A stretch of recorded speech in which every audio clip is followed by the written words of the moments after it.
Hi, I'm DyLighted, and today we're going to be looking at 3 different Catan boards and where you should place on these different boards. So put these boards on Instagram, go follow me if you want, and it didn't get that much attention.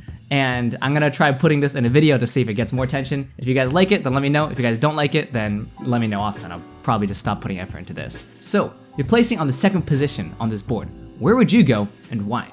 Go ahead and pause the video right now if you want, and think about where you would go. I would also love it if you dropped a comment down below because, well, it helps out the YouTube algorithm. Also, liking the video helps out a lot, but it also makes you actively go through the thought process and helps you become a better player. So, go ahead and pause the video. So, if you said the left 5, 8, 10, you are correct. That is by far the best spot on this board, and there's multiple reasons why. So, let's take a look. The first reason is because when you're on a high wheat board, go for the ore, especially if it's low.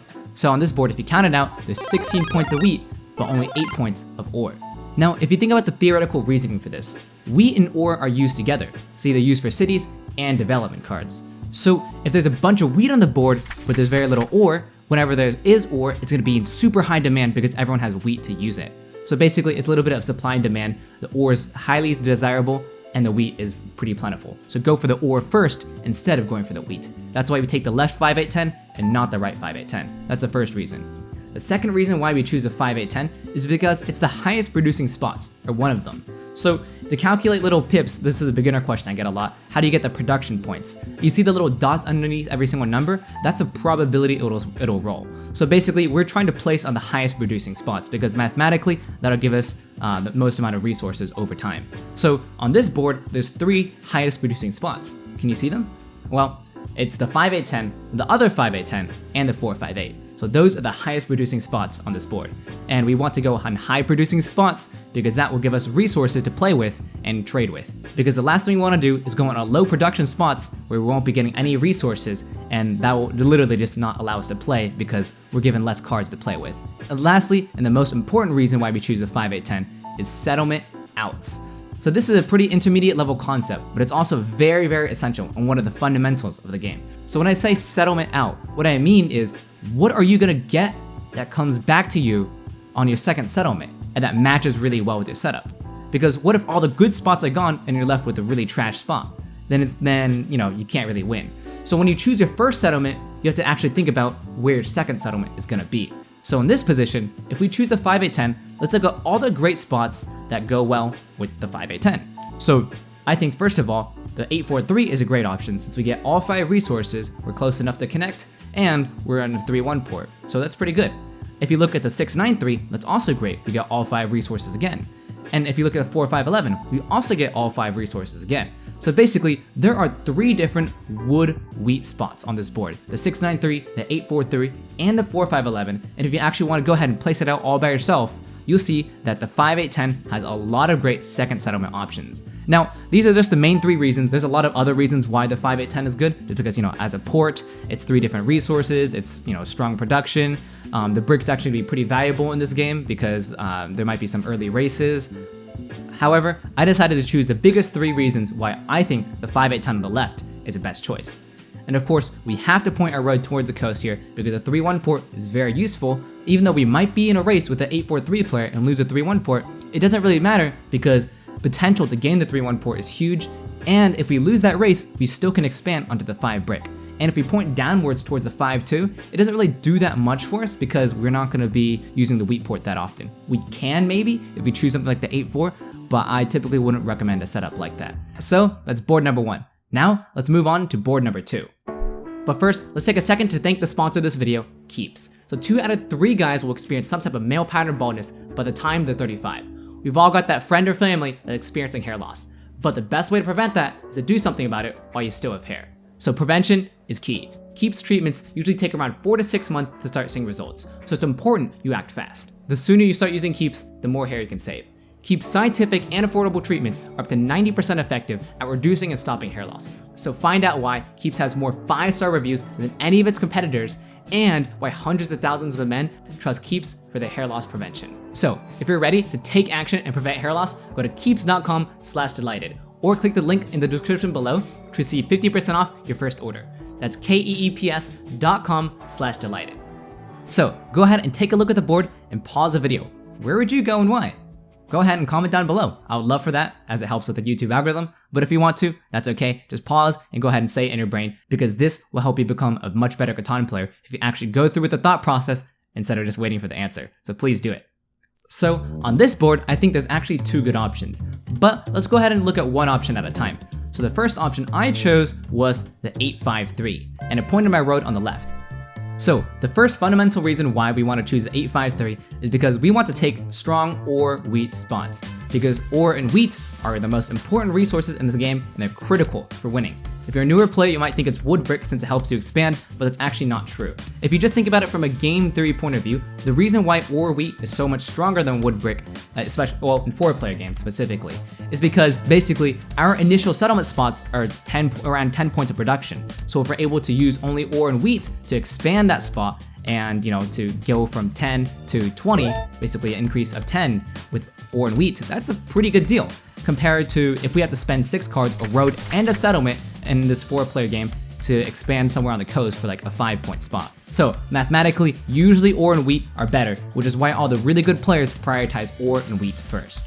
So pretty basic stuff, an experienced veteran. I know a lot of you guys on my channels are, so now we're gonna dive a little bit deeper. So the second main reason is no wheat equals defeat. I'm sure you've heard about this before, but if you're a newer player and you haven't, that's totally okay.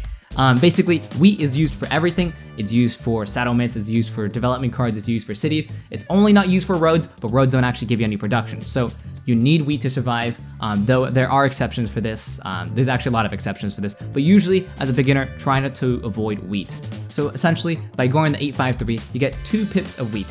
While this isn't that much wheat, the 3 wheat is low enough wheat that it won't ever get blocked by the robber. Since, people don't really want to block like a 2-pip spot, a 3 wheat, that kind of sucks. So that spot I call unblockable, since it's only 2 points of production.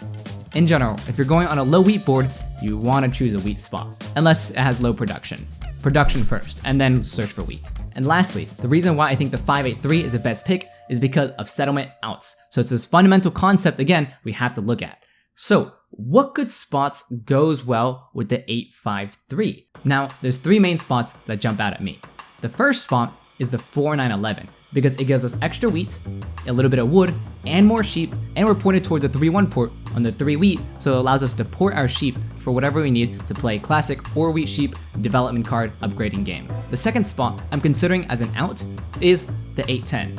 The 810 obviously goes really well with their setup, gives us even more wheat and more ore, so now we're on double ore, double wheat with the strong sheep spot, and we still pointed toward the 3-1 port. And I think that's just a very classic ore wheat sheep development card game. For newer players, don't be afraid to only go on 3 resources as long as those 3 resources are strong ore, wheat, and a little bit of sheep. So don't be afraid of that, because as soon as you upgraded both your settlements, you get to start buying a lot of development cards, you can really crush the game. But I don't think the 810 will actually be open, because I think one of your opponents would take that. Let's look at the board. What goes really well with the 810? Well, there's 2 spots actually.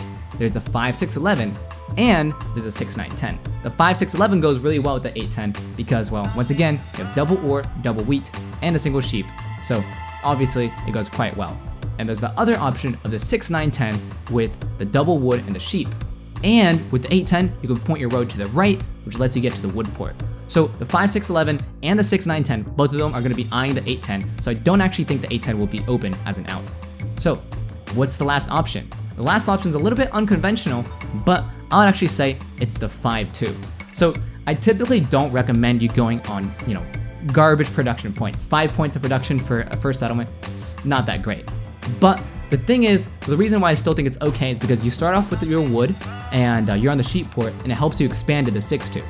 So even though it's such a bad production spot, you're set up to expand onto the 6-2, which is a 6-point spot. So it's a little bit slow at first, but as soon as you get to the 6-2, you're gonna have the sheep port of the 6 sheep and the 8 sheep, and you're gonna have decent wheat and strong ore and good enough wood to help you keep expanding and building. Not the best setup, but it is an option. Overall, I think I like the 4 and 11 more. So because of these 3 outs, I think the 8-5-3 is a solid first choice. Now if you didn't choose that, I hope you chose the other one, which is the alternative pick of 9-5-10. So let's talk about why. The first reason why is because, well, no wheat equals defeat. So if we're gonna be choosing a spot on this low wheat board, we probably should be choosing a spot that has high wheat. So I think I probably would have done the 5-9-10. Now, the second reason why we want to do this is actually because of the sheep port. So the 5-9-10 itself, it only has 4 points of sheep. So why are we still trying to point towards a sheep port? And that's because we're about to calculate our second settlement out, which is probably going to give us even more sheep, which will lead us to crush the game. Because on boards where there's low ore or low wheat, getting a specialized port can really crush the game. Because let's say if everyone's starving for wheat in this game, but you have a super strong sheep or let's say wood port, and you're able to just not have the problem of low wheat, you're going to accelerate your game faster compared to all your opponents, which leads you to crush the game. Lastly, and the most important reason of why we choose a 5, 9, 10 is once again settlement outs. I really want to drive this in because I think it's very important. So what are our settlement outs? As a general rule of thumb, as the first position, you want to consider your outs around the coast. So you see on the 3-5-8 pick, I looked at the 5-2, I'm looking at the coast. On first position, you can look at the coast to see what potential spots can go well with their first pick. And for me, that's the 8-4 because it's the double ore. So if you do decide to place on the 8-4 for your second settlement, you get decent wheat, decent sheep, and very strong ore. And you have a little bit of wood also. And you can also play an ore wheat sheep game once again, but there's a much better out that's probably going to be open for you. Do you see it? If you want to go ahead and pause the video, what do you think that's going to be open? And this one's not on the coast. And personally, to figure this out, I like predicting where my opponents will go. Now, it's a little bit hard to predict where your opponents are going to go, especially if it's a 4-player game, but assuming your opponents are pretty rational, I think this board is actually a pretty easy board to predict where your opponents will go. So, I think in the second position, I think you either choose a 9-5-10 or the 8-5-3. In this position, since we already took the 5-9-10, the second position is probably going to choose the 3-5-8. So, in the third and fourth position, I think one of these combinations are going to happen. Like I said, it's probably going to be the 5-6-11 plus the 8-10, or it's going to be the 6-9-10 plus the 8-10, and then there's a 5-6-11 paired up with the 6-4-3. Third and fourth position can swap setups, but I think usually it's going to happen like that. So now, when it comes back to second position on the 8-5-3 guy, they choose the 4-9-11 because of all the reasons I said earlier. And now as first position, well, you've got a good chunk of the board open to yourselves, the 6-3-12. And I think this is actually open at a pretty high frequency. And hopefully you can see why the 6-3-12 is so strong. Because we're placing first, there's no one gonna go after us. So you can go with 6-3-12 and point our road to the right and expand onto the 3-4-11. So now we have the best and only brick in the game. And our opponent has a good chunk of wood, so our brick is going to be highly desired and we're going to get some great trades with the brick. And we're also on a lot of sheep, so we can get on the 3-4-11, expand onto the 5-2, which gets us the sheep port, and just lets us have an overall very strong, pleasant game, and we can assert longest road dominance because no one else has any brick to even contest us for longest road. And if we want to, since we got all that sheep, it makes us very flexible. We can even compete in the largest army race if we want.